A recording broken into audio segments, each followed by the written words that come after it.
नमस्कार दोस्तों। हरियाणा में एक खुशहाल गांव था जिसका नाम सुल्तानपुर था। गांव के बीचों बीच एक पुरानी हवेली खड़ी थी जहां चौधरी हरिराम अपने 3 बेटों के साथ रहते थे। गांव के लोग चौधरी हरिराम को चौधरी हरिया भी कह देते थे।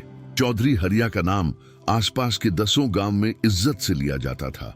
उनकी मूछें सफेद हो चुकी थी लेकिन आवाज अभी कड़क थी। उनके 3 बेटे थे लेकिन तीनों के स्वभाव में जमीन आसमान का अंतर था। सबसे बड़ा शमशेर था। जैसा नाम वैसा काम। उसका पूरा दिन अखाड़े में दंड बैठक देने में गुजरता और मूंछों पर उसे खेतीबाड़ी के काम में गोबर जैसी बदबू आती थी। उसका सपना था कि जेब में पैसा हो और कोई रुतबेदार पदवी हो। मझला बेटा करमचंद था। वह पक्का बनिया बुद्धि था।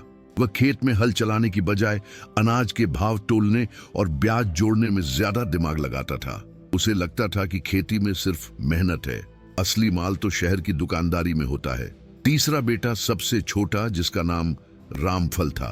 वह सीधा साधा, भोला और कम बोलने वाला था।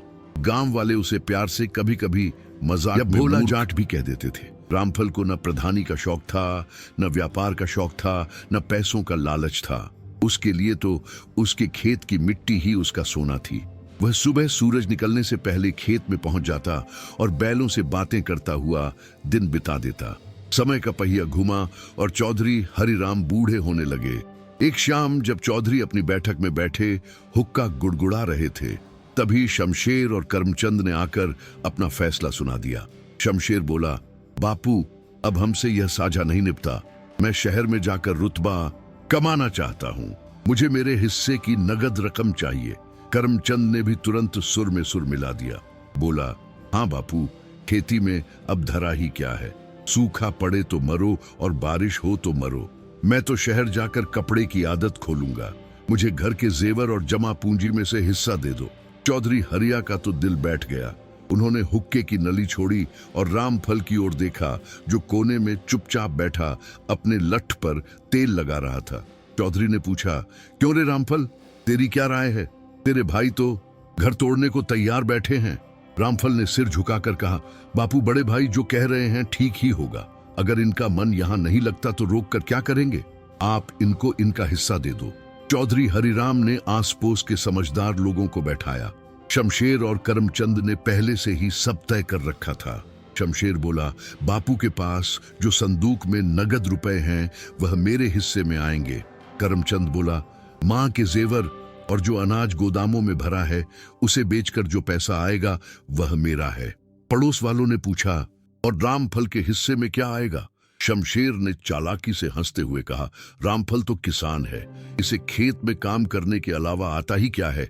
इसे जमीन से प्यार है। इसे हम गांव के बाहर वाली काली बंजर जमीन दे देंगे। और साथ में बैल मस्तराम भी। इसका पड़ोस वाले कान्हा फूंसी करने लगे। वह काली बंजर जमीन पथरीली थी जहां सालों से बबूल के अलावा कुछ नहीं उगा था। यह सरासर अन्याय था, लेकिन रामफल ने उप तक न की, बल्कि यही कहा, मैं तो चाहता ही यही हूं कि मुझे वह जमीन मिले। अब आगे पड़ोस वालों की बोलने की हिम्मत भी ना हुई। उसने सोचा, भाइयों को खुश रहने दो। मेरे पास मेरे हाथ पैर सलामत है। मैं पत्थर का सीना चीर कर भी अनाज उगा लूंगा। रामफल ने अंगूठा लगा दिया और बंटवारा हो गया। शमशेर पैसे लेकर शहर चला गया। करमचंद जेवर लेकर कस्बे की ओर निकल गया। रामफल अपने बूढ़े माँ बाप और उस बंजर जमीन के साथ गांव में ही रह गया। उसे इस बात का बिल्कुल अफसोस नहीं था कि तुझे काली बंजर जमीन मिली है और तेरे दोनों भाई इतने पैसे लेकर चले गए। उसी गांव की सीमा पर एक पुराना सूखा पीपल का पेड़ था और उस पर एक भूत अपने 3 चेले भूतों के साथ रहता था। भूतों का मानना था कि अगर इन 3 भाइयों को बर्बाद कर देंगे तो उनकी गति हो जाएगी। अब तक उन्होंने 1000 परिवारों को बर्बाद कर दिया था। वे सदा इसी ताक में रहते थे, कब किसी परिवार में कलह हो और वे उनको बर्बाद करें। वे कई सालों से हरिया के परिवार को देख रहे थे। जब तक तीनों भाई साथ थे, चौधरी का रुतबा था, भूतों की हिम्मत नहीं होती थी कि उनके काम में टांग अड़ाएं। लेकिन आज परिवार टूट चुका था। मुखिया भूत ने अपनी लाल आंखों से देखा और अपने तीनों चेलों से कहा, देख रहे हो, एकता का बंधन टूट गया है। अब शिकार आसान है। जाओ, तीनों भाइयों के पीछे लग जाओ। शमशेर और करमचंद को लालच में फंसाकर बर्बाद करो। तीसरे ओर नटखट भूत खटपट ने पूछा, सरदार, उस रामफल का क्या करना है? वो तो पहले ही बंजर जमीन लेकर बैठा है। मुखिया भूत हंसा और बोला, अरे उसे तुम हल्के में मत लो खटपट, वह बड़ा खतरनाक है क्योंकि वह बड़ा मेहनती है। अगर उसने उस बंजर जमीन में फसल उगा ली तो हमारी नाक कट जाएगी। तू जा, उसकी खेती में ऐसी बाधा डाल कि वह रोता हुआ गांव छोड़कर वापस आ जाए। अगले दिन सूरज ठीक से निकला भी न था कि रामफल अपनी काली बंजर जमीन पर पहुंच गया। साथ में उसका बूढ़ा बैल मस्तराम और कंधे पर पुश्तैनी हल था। जमीन ऐसी सख्त थी मानो लोहे की चादर बिछा दी हो। बबूल की कंटीली झाड़ियां और बड़े बड़े पत्थर मुंह चिढ़ा रहे थे। गांव के लोग दूर से देख रहे थे और रामफल पर हंस रहे थे। देखो भाई, रामफल पत्थरों से अनाज उगाने चला है। लेकिन रामफल के कानों पर जतक नहर रेंग। उसने आसमान की तरफ हाथ जोड़े, धरती को माथा टेका और बोला, ले भाई मस्त राम, प्रभु का नाम ले। और जोर लगा। उधर पीपल के पेड़ पर बैठा खटपट भूत ये सब देख रहा था। वह मन ही मन हंसा और बड़बड़ाया, अरे ओ मूर्ख किसान, तू क्या समझता है इस जमीन पर खेती करना आसान है? अभी देख मैं तेरा क्या हाल करता हूं। जैसे ही रामफल ने कुदाल उठाई, खटपट भूत ने अपनी माया चलाई। उसने हवा में एक मंत्र फूंका। अचानक रामफल के पेट में तेज मरोड़ उठने लगी। ऐसा दर्द मानो किसी ने पेट में चाकू घोंप दिया हो। आम आदमी होता तो जमीन पर लेट जाता या फिर घर भाग जाता, लेकिन रामफल तो देसी जाट था। उसने दर्द महसूस किया। चेहरे पर थोड़ी शिकन आई, लेकिन काम नहीं रोका। उसने अपनी कमर पर बंधे हुए गमछे को और कसकर बांधा। फिर मन ही मन बोला, मुझे लगता है पेट में कुछ गलत खाने पीने का असर है। पर काम के आगे कैसा दर्द। उसने मटके से 2 घूंट पानी पिया और दुगनी ताकत से कुदाल चलाने लगा। खटपट भूत तो दांतों तले उंगली दबाकर बोला, अरे यह कैसा आदमी है, दर्द से तड़पने की जगह और जोर लगा रहा है। जब रामफल ने देखा कि कुदाल से काम धीरे धीरे हो रहा है तो उसने हल जोड़ने का फैसला किया। उसने मस्तराम के कंधे पर जुआ रखा और हल की मूठ पकड़ी। खटपट भूत को गुस्सा आ गया। वह तुरंत अदृश्य होकर जमीन के नीचे घुस गया। भूत ने जमीन के नीचे से हल्की फाल पकड़ ली और मिट्टी को पत्थर से भी ज्यादा सख्त कर दिया। रामफल ने बैल को हाँका, अरे चल मेरे शेर। बैल ने जोर लगाया पर हल 1 इंच भी आगे न बढ़ा। मस्तराम बैल की सांस फूल गई। उसकी आंखों में लाचारी झलकने लगी। रामफल को ताव आ गया। वह समझ गया कि जमीन में कुछ जरूर गड़बड़ है। उसने बैल को ठपठपाया और बोला, तू एक तरफ हट जा बेटा, लगता है इस धरती को मेरी ताकत देखनी है। रामफल ने बैल को हटा दिया और खुद हल्का जुआ अपने मजबूत कंधों पर रख लिया। उसकी भुजाओं की मछलियां तन गई। उसने एक जोरदार हुंकार भरी, या अली या बजरंग बली, और ऐसा जोर लगाया कि जमीन के नीचे बैठा भूत भी हिल गया। रामफल की ताकत के आगे भूत की पकड़ ढीली पड़ गई। कड़कड़ की आवाज के साथ हल चला और सख्त जमीन का सीना चीरता हुआ आगे बढ़ गया। भूत को तो अपनी जान बचानी थी। वह घबराकर बाहर निकला और हांफने लगा। दोपहर हो चुकी थी। सूरज आग बरसा रहा था। रामफल पसीने से नहाया हुआ था, लेकिन उसने रुकने का नाम न लिया। खटपट भूत अब झुझुला गया था। उसने सोचा, इस बार इसे ऐसा सबक सिखाऊंगा कि फिर कभी इधर मुंह न करेगा। रामफल खेत के कोने की सफाई कर रहा था। तभी अचानक उसके पैर में कुछ कांटा सा चुभ गया। उसने देखा कि वहां तो साफ जमीन थी। अचानक एक घनी कंटीली झाड़ी कहां से उगाई। उस झाड़ी ने रामफल की टांग को अजगर की तरह जकड़ लिया था। रामफल गिरा, लेकिन तुरंत संभल गया। उसने गौर से देखा, झाड़ी सामान्य न थी, वह हिल रही थी और उसमें से अजीब सी गुर्राने की आवाज आ रही थी। रामफल की आंखों में अब भोलापन नहीं बल्कि अंगारे थे। वह समझ गया था कि यह कोई कुदरती काम नहीं है। उसने दहाड़ते हुए कहा, अच्छा तो अब पता चला कि मेरी जमीन में रोधा अटकाने वाला पत्थर नहीं बल्कि कोई शैतान है। आज मैं तुझे बताता हूँ। रामफल ने ना तो कुल्हाड़ी उठाई और ना ही धराती। उसने अपने दोनों हाथों से उस झाड़ी को तने समेत पकड़ लिया। उसने अपनी जांघों पर जोर लगाया और पूरी ताकत के साथ झाड़ी को ऊपर खींच लिया। एक जोरदार झटके के साथ झाड़ी जड़ समेत उखड़ गई और जैसे ही झाड़ी उखड़ी, भूत का मायावी रूप टूट गया। रामफल ने देखा कि उसके हाथों में झाड़ी नहीं बल्कि एक काले रंग का लाल आंखों वाला डरावना भूत लटक रहा है। भूत की गर्दन रामफल की लोहे जैसी मुट्ठी में कैद थी। भूत ने रामफल को डराने के लिए अपनी आंखें बड़ी की और भयानक आवाज निकाली, अब मुझे छोड़ दे आदमी, वरना मैं तुझे खा जाऊंगा। रामफल डरने की बजाय जोर से हंस पड़ा। उसने पास में रखा अपना तेल पिलाया हुआ भारी सा लठ उठाया और कहने लगा, तू मुझे खाएगा, तुझे शर्म नहीं आती? सुबह से एक गरीब किसान को परेशान कर रहा है। पहले पेट में दर्द किया, फिर हल रोका और अब टांग पकड़ता है। आज यदि मैंने तेरा मोर नहीं बनाया तो मेरा नाम रामफल जाट नहीं। रामफल ने अवदेखा ने ताऊ भूत की पीठ पर लठ रसीद दिया। भूत चिल्लाया, अरे बाप रे, मर गया। रामफल ने दूसरा लठ मारा। औले प्रसाद भूत, जो खुद को बहुत शक्तिशाली समझता था, रामफल के लठ और उसके गुस्से के आगे भीगी बिल्ली बन गया। उसे समझ आ गया कि उसने गलत आदमी से पंगा ले लिया।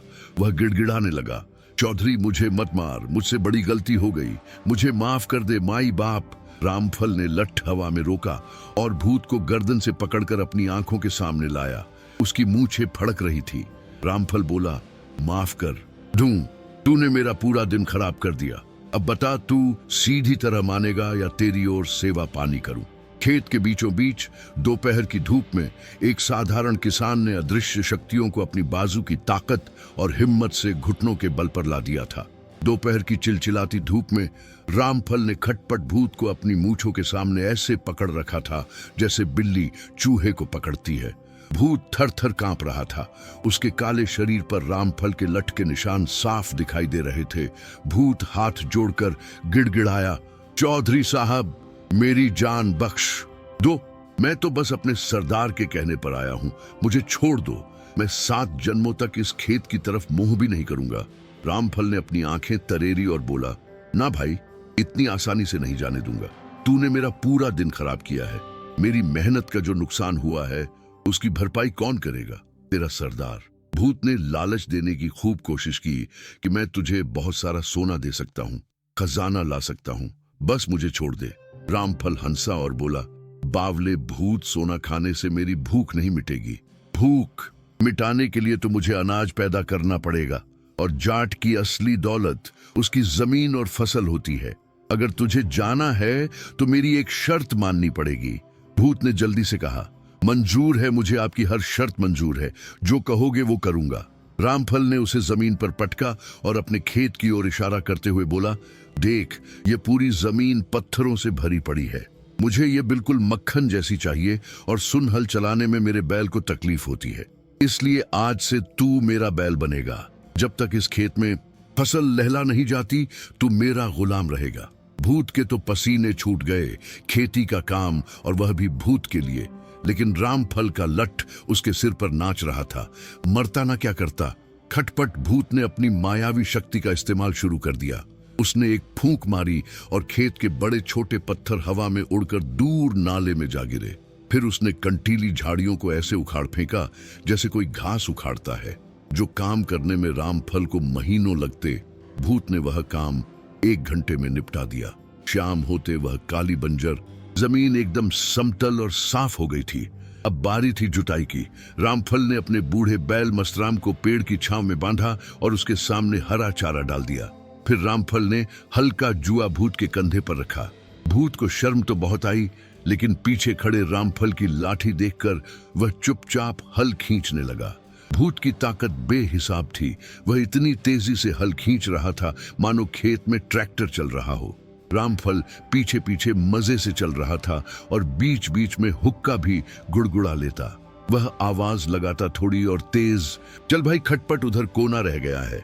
उस रात जब पूरा गांव सो रहा था, रामफल और खटपट भूत खेत में पानी लगा रहे थे।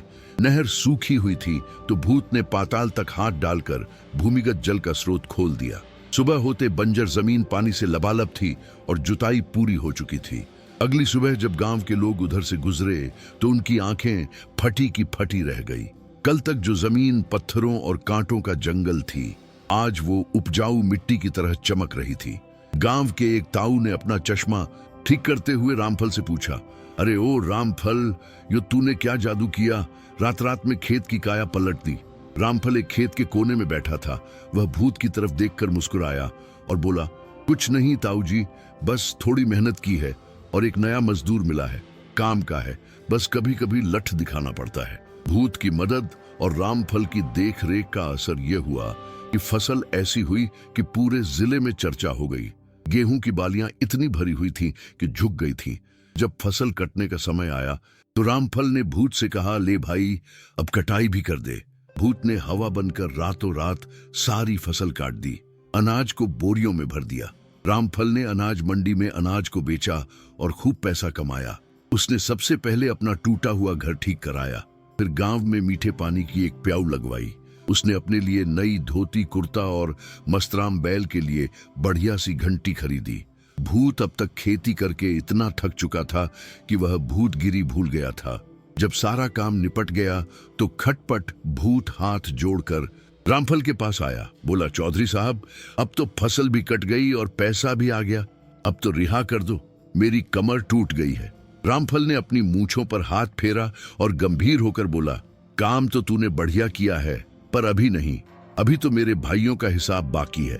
जब तक वह सुधर नहीं जाते तुझे यहीं रहना पड़ेगा। वैसे भी तुझे अब खेती की आदत हो गई है, भूत बनकर क्या करेगा, यहीं रह, दूध दही खा और काम कर। भूत ने अपना माथा पीट लिया। वह समझ गया कि वह एक ऐसे जाट के पल्ले पड़ गया जो खून पसीना बहाने में विश्वास रखता है, चाहे वह खून पसीना भूत का ही क्यों ना हो। समय अपनी रफ्तार से घूम रहा था। एक तरफ रामफल की काली बंजर जमीन अब सोना उगलने वाली धरती बन चुकी थी। उसकी हवेली पक्की हो गई थी। द्वार पर 2 दुधारू भैंस बंधी थी। अनाज के गोदाम ऊपर तक भरे थे। रामफल अब पूरे इलाके में चौधरी रामफल के नाम से जाना जाने लगा। वहीं दूसरी ओर उनके दोनों भाइयों का उन दोनों भूतों ने बुरा हाल कर दिया था। शमशेर, जो पहलवानी के घमंड में शहर गया, वह वहां पुरानी संगत में पड़ गया। शहर की चकाचौंध और जुए की लत, जो असल में दूसरे भूत की माया थी, उसने ऐसा जकड़ा कि सारा पैसा खत्म हो गया। जिस शरीर पर उसे नाज था, अब वह कमजोर हो चुका था। उसके पास कपड़े तक न बचे थे। मझला भाई करमचंद, जो बड़ा व्यापारी बनने गया था, उसे भी बड़ा घाटा हुआ। उसकी दुकान में आग लग गई। कर्जदारों ने उसका सब कुछ छीन लिया। वह भी पाई पाई को मोहताज हो गया। आखिरकार दोनों भाइयों के पास कोई रास्ता न बचा तो शर्म और भूख से बेहाल होकर वे वापस उसी गांव सुल्तानपुर की ओर चल पड़े जिसे वे कभी छोड़ करके गए थे। शाम का समय था। रामफल अपनी बैठक में चारपाई पर बैठा ताजा दूध पी रहा था। उसका वफादार नौकर, जो असल में खटपट भूत था, वह उसके पैर दबा रहा था और हुक्का भर कर ला रहा था। तभी दरवाजे पर 2 भिखारी जैसे दिखने वाले आदमी आए। रामफल ने गौर से देखा। धूल से सने चेहरे और झुकी हुई कमर। रामफल चौंक गया। अरे भाई शमशेर, अरे भाई करमचंद। वह तुरंत खाट से उठा और नंगे पैर दौड़ पड़ा। उसने अपने भाइयों को अपने गले लगाया। शमशेर और करमचंद की आंखों में आंसू आ गए। उन्होंने सोचा था कि रामफल तो उन्हें धक्के मारकर निकाल देगा या फिर ताने मारेगा, लेकिन रामफल की आंखों में सिर्फ अपने भाइयों के लिए प्यार प्रेम था। रामफल ने आवाज लगाई, अरे ओ खटपट, जल्दी से गुड़ और दूध लेकर आ, मेरे भाई आए हैं। भाइयों ने पेट भर खाना खाया तो जान में जान आई। फिर करमचंद ने चारों तरफ देखकर पूछा, रामफल भाई, हमें माफ कर दे। हमने तुझे बंजर जमीन देकर धोखा दिया था, लेकिन भगवान ने तेरा साथ दिया है। पर भाई सच बता, उस पथरीली जमीन से इतना धन कैसे आया? क्या तुझे कोई गड़ा हुआ खजाना मिला है? रामफल ने मूंछों पर ताव दिया और हंसा। फिर उसने कोने में खड़े खटपट को अपने पास बुलाया। रामफल बोला, खजाना तो नहीं मिला भाई, पर खजाने का बाप मिल गया। रामफल ने सारी कहानी अपने भाइयों को बताई कि कैसे भूत ने उसे परेशान किया, कैसे उसने हार नहीं मानी और कैसे अपने लठ के जोर पर उसने मुसीबत यानी भूत को ही अपना गुलाम बना लिया। रामफल ने कहा, भाई मैंने बस एक ही बात सीखी है, अगर किसान मेहनत से न डरे और मुसीबत की आंखों में आंखें डालकर खड़ा हो जाए तो भूत प्रेत क्या भगवान को भी छप्पर फाड़ कर देना पड़ता है। यह सब सुनकर दोनों भाइयों का सिर शर्म से झुक गया। तभी खटपट भूत ने हाथ जोड़कर कहा, चौधरी साहब, अब तो आपके भाई भी आ गए। आपके घर में अब काम करने वाले बहुत हाथ हैं। मैंने आपकी बहुत सेवा की, अब मुझे मुक्ति दे दो। रामफल ने गंभीर होकर सोचा। उसने भूत की आंखों में देखा और बोला, देख खटपट, तूने मुझे परेशान करने की नीयत से शुरुआत की थी, पर अंत में तूने मेरा साथ दिया। तेरी वजह से मेरी जमीन सुधर गई। जा भाई, आज मैं तुझे आजाद करता हूँ। पर याद रखना, अब किसी मेहनती गरीब को मत सताना। भूत बड़ा खुश हुआ। उसने रामफल के पैर छू लिए, फिर बोला, धन्य हो चौधरी, मैंने बहुत से इंसान देखे हैं पर तेरे जैसा जिद्दी और मेहनती कभी नहीं देखा। आज के बाद मैं सुल्तानपुर गांव की तरफ देखूंगा भी नहीं। यह कहकर भूत हवा का बवंडर बना और हमेशा के लिए गायब हो गया। भूत के जाने के बाद रामफल ने अपने भाइयों की ओर देखा। शमशेर बोला, रामफल, अब हम कहां जाएंगे? हमारा तो सब लुट गया। रामफल ने अपना भारी सा लट्ठ उठाया और शमशेर के हाथों में थमा दिया।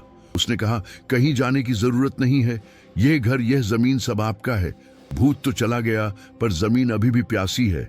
शमशेर भाई, तुम शरीर से तगड़े हो, कल से हल तुम चलाओगे। करमचंद भाई, तुम हिसाब किताब के पक्के हो, तुम मंडी का काम संभालोगे। रामफल फिर बोला, मगर मेरी एक शर्त है, आपको लालच छोड़ना होगा। हम जाट हैं, हमारा धर्म मिट्टी की सेवा करना है, मुफ्त की रोटियां तोड़ना नहीं। तीनों भाई फिर एक हो गए। गांव वाले कहते हैं कि उस दिन के बाद रामफल के खेत में जितनी फसल हुई उतनी पहले कभी नहीं हुई। बिना किसी भूत के, सिर्फ तीनों भाइयों के पसीने और एकता की बदौलत इस कहानी से सीख यह मिलती है कि जीवन में मुसीबतें रूपी भूत तो बहुत से आएंगी, लेकिन अगर इंसान के पास हिम्मत का लठ और मेहनत का जज्बा हो तो वह बंजर धरती से भी सोना उगा सकता है। अगर आपको यह कहानी पसंद आई, प्लीज वीडियो को लाइक करें, चैनल को सब्सक्राइब करें। धन्यवाद दोस्तों।